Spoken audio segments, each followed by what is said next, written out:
आप सभी का हमारे यूट्यूब चैनल पर स्वागत है।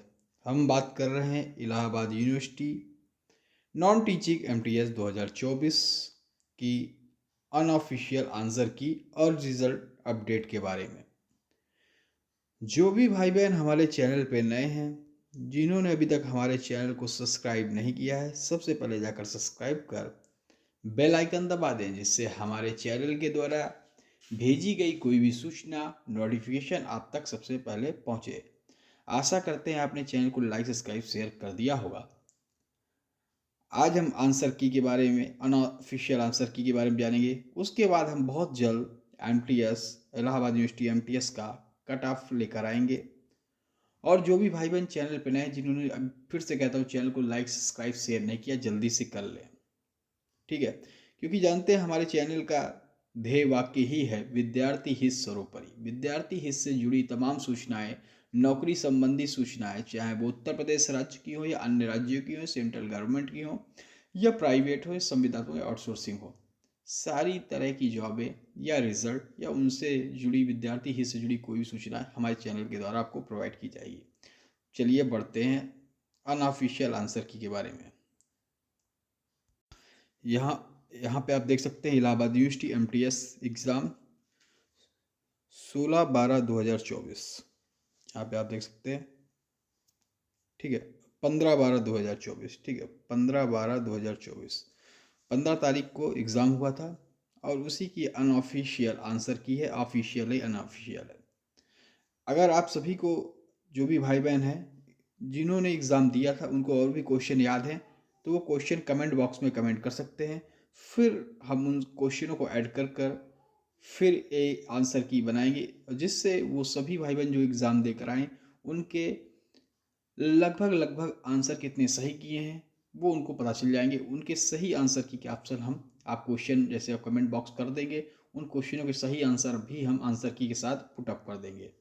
तो आशा करते हैं जो भी भाई बहन चैनल पर नए हैं, जल्दी से लाइक सब्सक्राइब और शेयर अवश्य करें। देखिए, आपने देखा होगा कि ये इतने क्वेश्चन हमें मिले हुए हैं। जितने क्वेश्चन हमें मिले हुए हैं उतने क्वेश्चन हम लोग हमने यहाँ पे रखे हुए हैं। और आपको क्वेश्चन याद है तो आप ज़रूर कमेंट बॉक्स में कमेंट करिएगा, उसको हम ऐड करेंगे। तो देखिए, कौन सी नदी समुद्र में नहीं गिरती, एक क्वेश्चन आया था। तो देखिए, हमने आंसर इसका दे भी दिया है। आप जितने भी क्वेश्चन बोलेंगे कमेंट बॉक्स में कमेंट करके उसको ऐड करेंगे, उसका जो भी आंसर होगा वो भी हम आपको बताएंगे। फिर जितने मिलते जाएंगे 100 क्वेश्चन में, उस हिसाब से एक कट ऑफ या कहें एक नज़दीकी कट ऑफ तक हम लोग पहुंच सकते हैं। ठीक है, देखिए, लूनी नदी थार रेगिस्तान पहुंचने के बाद गुजरात के रण ऑफ कच्छ में जाकर गायब हो जाती है। ये किसी समुद्र में नहीं मिलती। लूनी नदी अगर आंसर रहा होगा आपके में, तो इसका राइट आंसर लूनी नदी हो जाएगा। ये भी क्वेश्चन आपके में आया होगा, काजू के लिए सर्वोत्तम मृदा कौन सी है? तो इसका राइट आंसर हो जाएगा लेटेराइट मिट्टी। जिन्होंने लेटेराइट मिट्टी सही किया होगा उनका ये आंसर जरूर जाए सही होगा। कौन सा पक्षी उल्टा उड़ सकता है? तो इसका राइट आंसर हो जाएगा हमिंग बर्ड। आपने क्या लगाया है जरूर कमेंट बॉक्स में कमेंट करिएगा।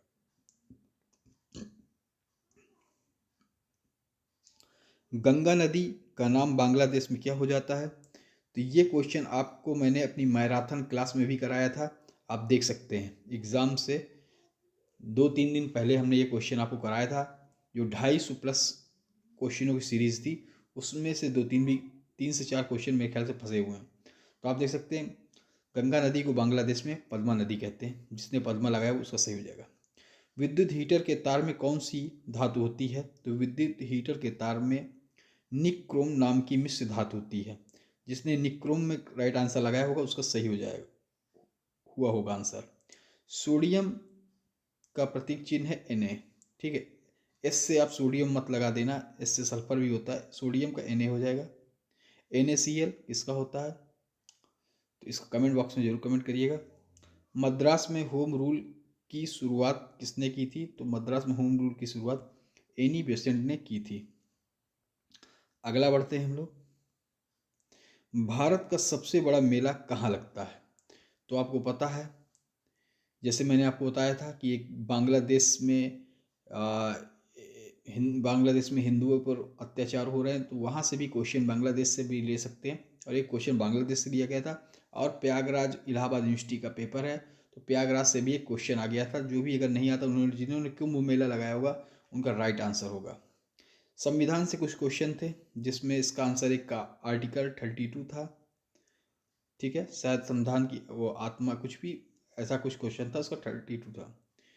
एक अनुच्छेद संविधान और एक क्वेश्चन था राष्ट्रपति का महाभियोग की प्रक्रिया किस अनुच्छेद से होती है, तो अनुच्छेद 61 राष्ट्रपति पर महाभियोग चलाने की प्रक्रिया होती है। तो इसका राइट आंसर जिन्होंने 61 लगाया होगा उसका राइट आंसर। एक क्वेश्चन आया था संविधान में भाग 4, जिसका राइट आंसर था, उससे क्वेश्चन आया था, जिन्होंने भाग 4 लगाया होगा उसका सही होगा। एक क्वेश्चन आया था जानने की इच्छा, तो जानने की इच्छा जिज्ञासु या जिज्ञासा, जो जिज्ञासु हो या जिज्ञासा, ये दोनों राइट आंसर है मेरे ख्याल से।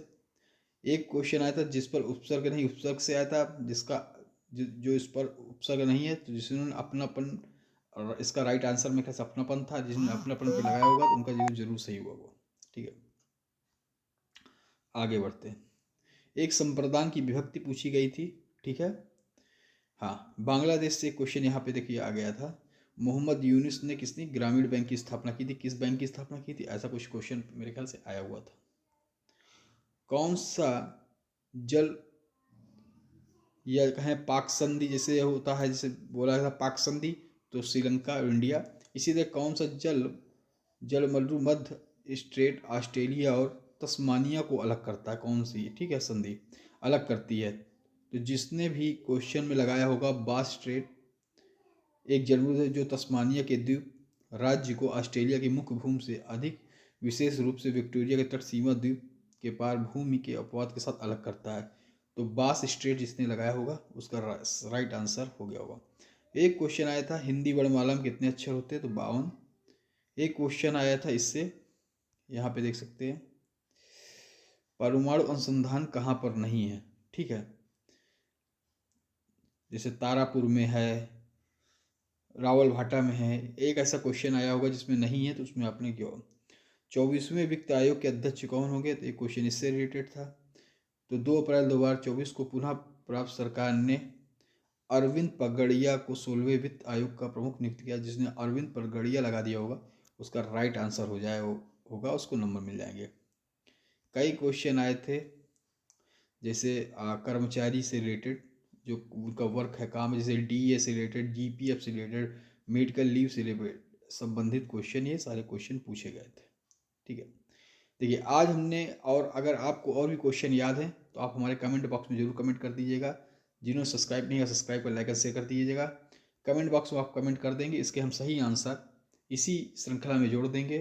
फिर उसके बाद आप सभी कमेंट करिएगा कि आपके कितने स्कोर आपने करके आए सही सही। ठीक है, और उसके बाद हम जल्द ही वीडियो लाएंगे कट ऑफ का और रिजल्ट का, कि इसका रिजल्ट आने की कब संभावना है। तो मेरे ख्याल से सभी भाई बहनों ने चैनल को लाइक सब्सक्राइब शेयर कर दिया होगा। जय हिंद, जय भारत, धन्यवाद। फिर मिलेंगे नई खबरों।